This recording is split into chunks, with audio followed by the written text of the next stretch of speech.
Salam jumpa kembali bersama saya Darling. Welcome back to my YouTube channel Darius Bowling Inspirasi. Salam inspirasi buat sahabat-sahabatku dimanapun berada. Tentu sangat senang menyapa Anda.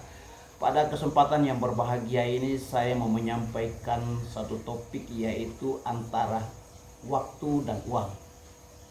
Ada pepatah yang berkata, waktu adalah emas. Artinya jika kita menggunakan waktu yang maksimal, maka kita bisa memiliki banyak hal, termasuk uang atau barang-barang yang berarti. Dan juga uang juga bisa menjadi alat kebaikan dan juga alat kejahatan. Uang juga bisa menaikkan pamor dan juga bisa menurunkan pamor, tergantung bagaimana kita menggunakan uang. Nah, kembali kepada topik saya, yaitu antara waktu dan uang. Ada banyak orang punya banyak waktu, tapi tidak punya banyak uang.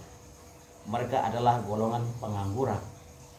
Ada juga yang tidak punya waktu dan tidak punya uang. Mereka hanya habiskan waktu untuk kerja, tapi uang mereka sedikit.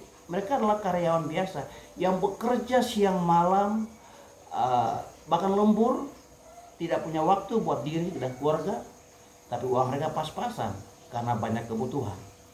Ada golongan orang-orang yang tidak punya waktu tapi punya banyak uang.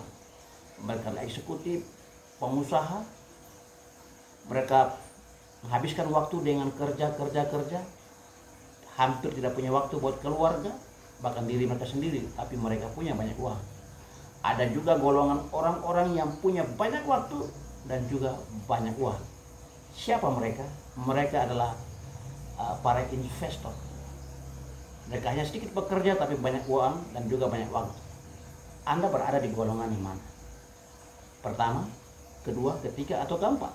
Bahkan tidak ada sama sekali.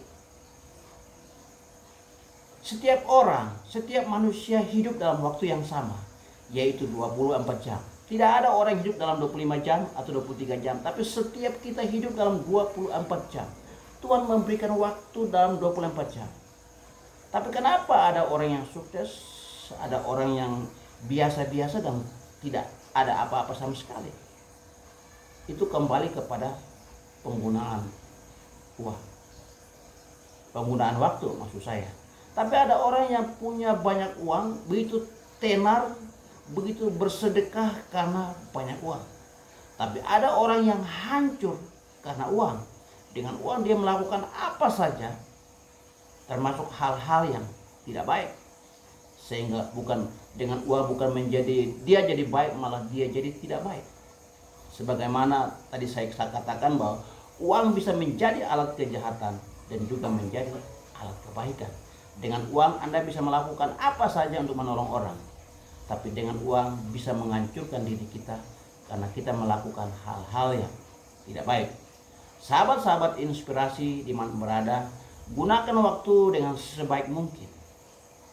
Dan ketika Anda punya uang, saat Anda menggunakan waktu dengan baik, gunakan uang dengan sebaik mungkin agar kamu hidup dengan menggunakan waktu yang berkualitas. Dan ketika kamu punya uang, jangan sampai uang menghancurkan hidupmu, tapi dengan uang kita bisa menolong banyak orang. Dan sebelum menolong orang, menolong diri sendiri. Saya Darling, salam inspirasi.